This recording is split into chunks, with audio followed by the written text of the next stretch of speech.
समाज का, हमारा बुजुर्गों का, पुश्तों का एक जी का रिश्ता है, अलग कोई नहीं है।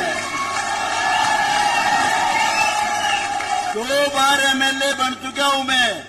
मेरा कोई इरादा नहीं था इलेक्शन लड़ने का। ईमानदारी से कहता हूं, भगवान को हाजिर नाजिर मान के कहता हूं। मैंने अपने कपड़े पड़वाए थे जब बीरा सैनी को अगर बैठे हैं तो यहाँ, जब इसको चेयरमैन बनवाया म्युनिसिपल कमेटी का नारनौन। अरे नायब सैनी खातर इलेक्शन लड़ रहा हूं, नहीं तो धार लेने इलेक्शन लड़ूंगा मैं। शमशेर सैनी प्रधान बने बैठे हैं गिरव रहे, वो भी हमारे समाज ने बनाया था। लेकिन मैंने तो भाई इससे भी बड़ा चीज करके आ रहा हूं मैं तो, कैप्टन अभिमन्यु को। ये जो हमारा नायब सैनी है, जिसको हम चीफ मिनिस्टर बनाना चाहते हैं, उसका हमारा बहुत पुराना रिश्ता है, थोड़ा नहीं है। बीजेपी का मैंने बयान जारी किया था कि नायब सैनी का प्रधान बनाना बीजेपी के लिए बहुत ज्यादा लाभदायक रहेगा।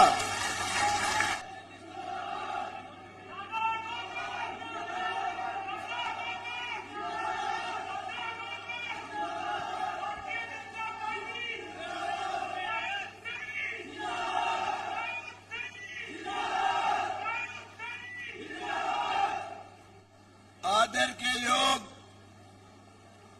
आपके पूर्व एमएलए कलीराम पटवारी जी, अभी जो आपके सामने बहुत ही बढ़िया भाषण दिया, बड़ा ओजस्वी भाषण दिया,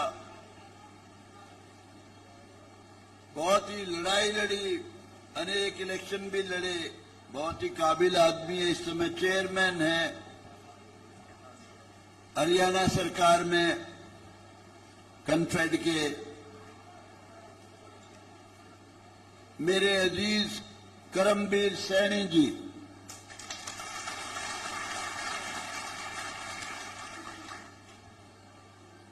गौ सेवा आयोग के चेयरमैन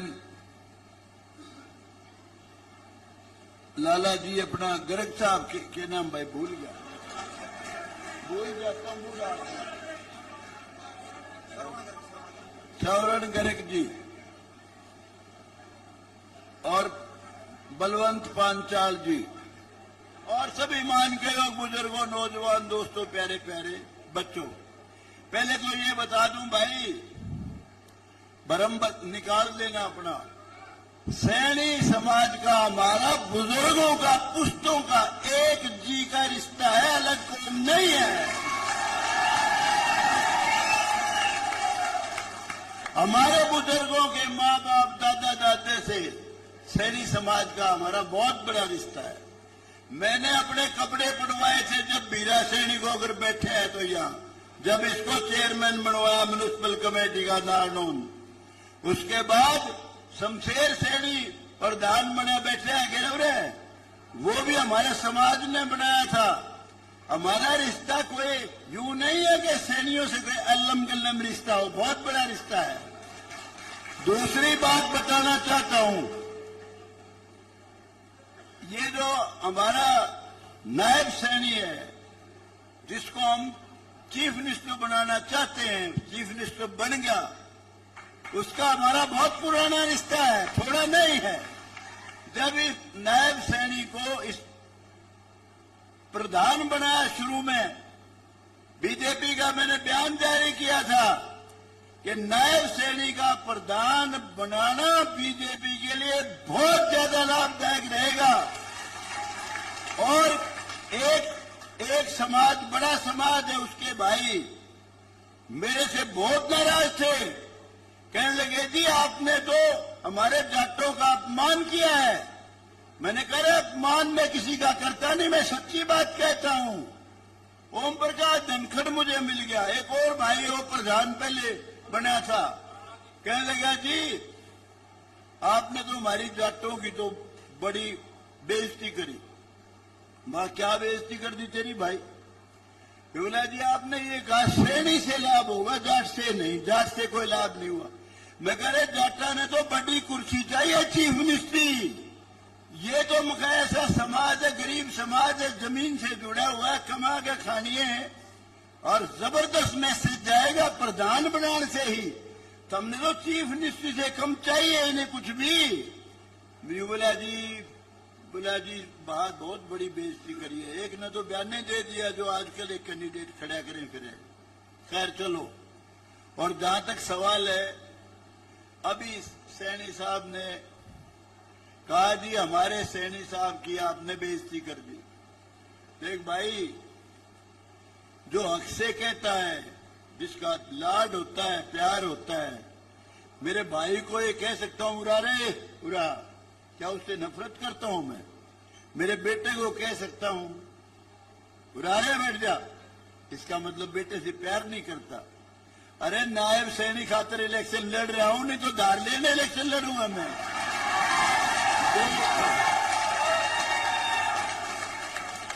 2 बार एमएलए बन चुका हूं मैं। मेरा कोई इरादा नहीं था इलेक्शन लड़ने का। ईमानदारी से कहता हूं, भगवान को हाजिर नाजिर मान के कहता हूं। मेरे से पार्टी के सीरियस नेतृत्व ने पूछा कि गौतम साहब कहां से इलेक्शन लड़ना चाहते हो? फलानी जगह से, फलानी जगह से, फलानी जगह से, फलानी जगह। मुझे 5 ऑफर थे। मैंने कहा बिल्कुल नहीं लड़ना चाहता। अगर लड़ूंगा तो सिर्फ सफीदों से और कहीं से नहीं। और ये भी कहा सफीदों से इलेक्शन लड़ूंगा तो नायब सैनी मुख्यमंत्री होगा।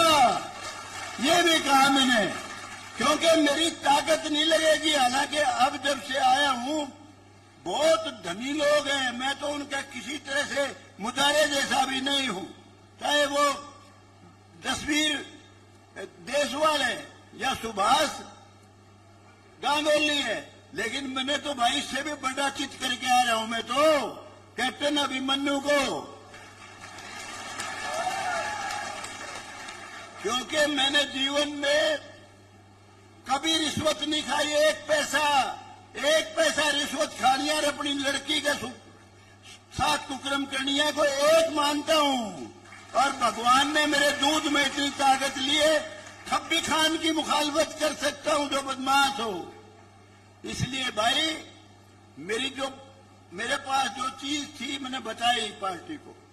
कहने लगे जी कोई बात नहीं। फिर नायब सैनी का फोन आया मेरे पास, कहने लगा आप आ जाओ, फलानी जगह से इलेक्शन लड़ लो। मैं नहीं आता बिल्कुल भाई, ना मैं इलेक्शन लड़ता। फिर तो आप दिल्ली आ जाओ। मुझे दिल्ली बुलाया, पूछ लेना। मेरे से ऑफर दी ये। मैं कहा भाई ना थारे काम की या ऑफर ना मेरे काम की। एमएलए बनने के लिए अगर मैं संघर्ष करूंगा तो ये बताओ मैं एमएलए के खाक बनूंगा, फिर थारा की मदद करूंगा? आ रहेगी कोई मानने का बात? कहने लगा जी बात तो ठीक है। दूसरी बात ये थी, यहां से इलेक्शन लड़ने का बड़ा जो मेरा फैसला था वो ये था कि अगर मेरी लड़ाई जिंदगी की देख ले, जिंदगी की लड़ाई जिसमें मुझे अपनी जिंदगी की कीमत भी देनी पड़ सकती थी, बहुत मुझे वार्निंग मिली, चैलेंज मिले। बैकवर्ड क्लास की लड़ाई हरियाणा में सिर्फ मैंने लड़ी और किसी ने भी नहीं। आज जो बैकवर्ड वाले भाइयों को चीज मिल रही है वो सिर्फ मेरी वजह से, वरना हाल सारा राजस्थान जैसा होता जो राजस्थान में मिलता है असली बैकवर्ड को, वो मिलता है यहां। खैर चलो कोई बात नहीं। अब मैं बात करता हूं आज की। देखो भाई, सबको कहना चाहता हूं, छत्तीस बिरादरी के भाइयों को कहना चाहता हूं, 2 का मुकाबला है। एक है Hooda party, not Congress party. Congress party नहीं है। कांग्रेस पार्टी होती तो जो दलबीर सिंह की बेटी कुमारी शैलजा कैंडिडेट डिक्लेयर करके सिर पर हाथ रख के अजय चौधरी पे, मेरा छोटा भाई है, टिकट तो मैं दिलाई दूंगी, इसको जरूर बनाना। वहां से भी कह के गई, उकलाना से उसकी जन्मभूमि है, ये यहां से ये लड़ेगा। सब जगह से टिकटें काट दी, सारी टिकटें भूपेंद्र हुड्डा ने बांटी है। और भाई मैं उसको अच्छा राजा, अच्छा चीफ मिनिस्टर नहीं मानता जो छत्तीस बिरादरी का भला नहीं करता। अगर उसको बना दोगे कांग्रेस पार्टी के नाम पे भूपेंद्र हुड्डा को, हुड्डा पार्टी को, तो यूं सोच ले चंद लोगों को ही नौकरी मिलेगी और थोड़ी सी जगह का ही विकास करेगा। उदाहरण आपके सामने है, पता कर लेना। 10 साल राज किया है, पौने 10 साल। मैं निजी नफरत नहीं करता हूं हुड्डा से, मेरे बहुत अच्छे ताल्लुक हैं। मैंने कई बार कहा तेरा काम करने का तरीका है गलत है। उसका कारण है तो ओम प्रकाश चौटाला के रिजेक्टेड माल के साथ घिरा हुआ है, जिनकी सोच क्या है, बकाते हैं लोगों को किसान किसान किसान, और तुम बनते ही जात पात का जहर फैलाते हो, लूटपाट करते हो, बदमाशी करते हो। मैंने कहा भाई तेरा राज खराब है, अब भी कह सकता हूं, मेरे को उससे बोलचाल बंद नहीं है। लेकिन भाई नायब सैनिक को क्यों चाहता हूं? 36 बरादरी को सबको सबका हक देगा 100%। और अच्छा राजा, अच्छा चीफ मिनिस्टर वही होता है जो सबको सबका हक दे, भेदभाव ना करे किसी से भी। इसलिए मैं आपसे भी अपील कर रहा हूं। और दूसरी बात, इन नेताओं को भयभीत होने की जरूरत नहीं है। कर्मवीर सैनिकों, किसी को भी, पटवारी बैठे हैं, इसको भी नहीं जरूरत है। पटवारी को नहीं, एमएलए पुराना। मेरा इलेक्शन बार बार कहता हूं अंत का इलेक्शन है ये। इसके बाद मैं चुनाव नहीं लड़ूंगा, मेरा बेटा भी चुनाव नहीं लड़ेगा, उसकी लाइन अलग है। तो भाई ये फिर कहता हूं, जो मेरे से जितना प्यार करेगा उसका दुगना तिगना करके दूंगा, रखू नहीं गा कतई।